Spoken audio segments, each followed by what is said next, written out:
જો તમે યુટ્યુબમાં વિડીયો અપલોડ કરતા હોય તો તમને કોપીરાઇટ વિશે તો ખબર જ હશે. જ્યારે તમે કોઈ વિડીયો યુટ્યુબમાં અપલોડ કરો છો અને એમાં કોઈ મ્યુઝિકનો યુઝ કરેલો છે, તમે કોઈ સોંગનો યુઝ કરેલો છે અને કોપીરાઇટ ક્લેમ આવે છે, તો એનાથી આપણા ચેનલને કંઈ નુકસાન ન થાય, તો ગભરાવાની જરૂર નથી. હવે ચેનલમાં ક્લેમ આવે છે તો તેનાથી ચેનલને કંઈ નુકસાન નથી થતું. બસ ખાલી જે વિડીયોમાં ક્લેમ આવ્યું છે તે વિડીયોનું અર્નિંગ, જો ચેનલ તમારું મોનેટાઈઝ હોય તો એ વિડીયોમાંથી જે પણ અર્નિંગ થશે એ જે મ્યુઝિક ઓનર છે, જેનું તમે સોંગ યુઝ કરેલું છે, તેને મળશે. બીજો કાંઈ પ્રોબ્લેમ નહીં થાય. તો હવે વિડીયોમાં કોપીરાઇટ ક્લેમ ના આવે એના માટે આપણે જોશે કોપીરાઇટ ફ્રી મ્યુઝિક. તો એ ક્યાંથી લેવા તે આપણે જોઈ લઈએ. તો આજના વિડીયોમાં આપણે કોપીરાઇટ ફ્રી મ્યુઝિક ક્યાંથી લેવા તેના વિશે જાણીશું. પણ કોપીરાઇટ મ્યુઝિક 2 ટાઈપના હોય છે, તો એ પણ જાણવું આપણે જરૂરી છે. પહેલું છે ક્રેડિટ મ્યુઝિક અને બીજું છે વિધાઉટ ક્રેડિટ મ્યુઝિક.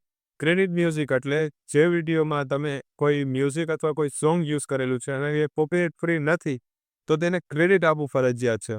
જે કંપનીનું અથવા જેનું તમે એ સોંગ યુઝ કરેલું છે, જે તમે વિડીયો અપલોડ કરો છો, તે વિડીયોના ડિસ્ક્રિપ્શનમાં તેને ક્રેડિટ આપવું ફરજિયાત છે. જો તમે ક્રેડિટ ના આપો તો ભવિષ્યમાં તમને કોપીરાઇટ ક્લેમ જોવા મળે છે. અને બીજું છે વિધાઉટ ક્રેડિટ.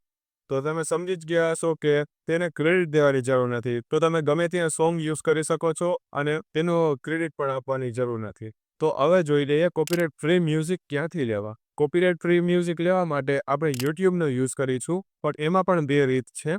પહેલું છે યુટ્યુબ ચેનલ પોતે. યુટ્યુબમાં ઘણા એવા ચેનલો છે જે આપણને કોપીરાઇટ ફ્રી મ્યુઝિક પ્રોવાઈડ કરે છે. અને બીજું છે યુટ્યુબ લાઇબ્રેરી, જેમાં આપણને કોપીરાઇટ ફ્રી મ્યુઝિક મળી જાય છે, જે યુટ્યુબનું પોતાનું જ પ્લેટફોર્મ છે. તો યુટ્યુબ લાઇબ્રેરી અને યુટ્યુબ ચેનલમાંથી આપણે મ્યુઝિક કેવી રીતે લેવું તે આપણે જોઈ લઈએ. તો ચાલો મોબાઈલની સ્ક્રીન ઉપર અને લાઈવ તમને કોપીરાઇટ ફ્રી મ્યુઝિક ક્રેડિટ અને વિધાઉટ ક્રેડિટ વાળું કેવી રીતે લેવું તે આપણે શીખી લઈ. ડાયરેક્ટ જાશું યુટ્યુબમાં. યુટ્યુબ ઓપન કરી અને અહીંયા સિમ્પલ સર્ચ કરશું NSC. NSC સર્ચ કરશો એટલે એનું ચેનલ આવી જશે, નો કોપીરાઇટ ફ્રી મ્યુઝિક. આ ચેનલના જે પણ વિડીયોઝ છે એને તમે મ્યુઝિક તરીકે યુઝ કરી શકો છો, જેમાં તમને કોપીરાઇટ ક્લેમ જોવા નહીં મળે. તો મોસ્ટ પોપ્યુલરમાં જઈએ, એમાંથી જો આ તમને પ્લે કરીને દેખાડું, આ મ્યુઝિક તો તમે ઘણા વિડીયોમાં સાંભળ્યું હશે. એ તે આ ચેનલમાં ઘણા એવા વિડીયોઝ છે જે તમને અનુકૂળ આવે, તમને જે સારું લાગે એ તમે તમારા વિડીયોને રિલેટેડ હોય, વિડીયોમાં મેચ થતું હોય એવી રીતે તમે આને યુઝ કરી શકો છો. હવે જઈએ પોઈન્ટ બીજામાં, યુટ્યુબ લાઇબ્રેરી. એથી ડાયરેક્ટ જાશું આપણે ક્રોમ બ્રાઉઝર ઉપર.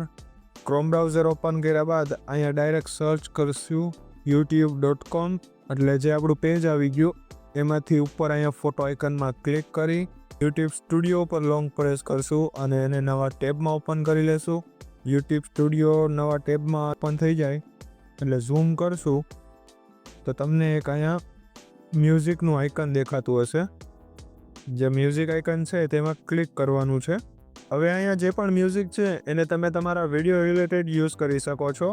તો આપણે જોતું છે કોપીરાઇટ ફ્રી મ્યુઝિક, તો અહીંયા સિમ્પલી જાશું એટ્રીબ્યુશન નોટ રિક્વાયર્ડમાં, તેમાં ક્લિક કરશું એટલે જે પણ મ્યુઝિક છે એમાં તમારે કોઈ પણ ક્રેડિટ દેવાની જરૂર નથી. અહીંયા તમને ડ્યુરેશન દેખાશે, અહીંયા મૂડ દેખાશે કયું છે, અહીંયા એનું નામ દેખાઈ જશે. અહીંથી તમે સિમ્પલી ડાઉનલોડ કરી શકો છો. તમે ડાયરેક્ટ આ ઓડિયોને ડાઉનલોડ કરી અને તમારે જ્યાં પણ યુઝ કરવું હોય તમે ત્યાં એને યુઝ કરી શકો છો. સેમ એવી જ રીતે આપણે ક્રેડિટવાળું જોઈ લઈ, એટ્રીબ્યુશન રિક્વાયર્ડ, એમાં ક્લિક કરશું એટલે તમને સેમ એવી રીતે જ મ્યુઝિક દેખાશે, બધું દેખાશે. અહીંથી આપણે ડાઉનલોડ પણ કરી શકો છો. અહીંથી એક આપણે લાઇસન્સ એનું છે એ વાંચી લઈએ, એ શું કહેવા માગે છે. તમે આ ઓડિયોને ગમે ત્યાં યુઝ કરી શકો છો, પણ તેના માટે તમારે જેનું મ્યુઝિક છે તેને ક્રેડિટ દેવું ફરજિયાત છે. ક્રેડિટ દેવા માટે સિમ્પલી તમારે અહીંથી આ કોપી ઉપર ક્લિક કરવાનું છે એટલે ફોર્મેટ કોપી થઈ જશે. અને યુટ્યુબમાં જ્યારે તમે આ વિડીયો અપલોડ કરો છો ત્યારે ડિસ્ક્રિપ્શનમાં કોપી કરીને ત્યાં પેસ્ટ કરી દેવાનું છે. સિમ્પલ એટલું કરશો એટલે તમારે આમાં કોપીરાઇટ ક્લેમ જોવા નહીં મળે, પણ ધ્યાન રાખવું કે તમારે આમાં ક્રેડિટ દેવું ફરજિયાત છે. તો આજના વિડીયોમાં બસ આટલું જ. હવે મળીશું એક નવા વિડીયોમાં. જો વિડીયોમાંથી કંઈ શીખવા મળેલું હોય તો વિડીયોને લાઇક કરજો. યુટ્યુબને લગતા આવા જ વિડીયો જોવા માટે ચેનલને સબસ્ક્રાઇબ કરી લેજો. તો મળીએ એક નવા વિડીયોમાં.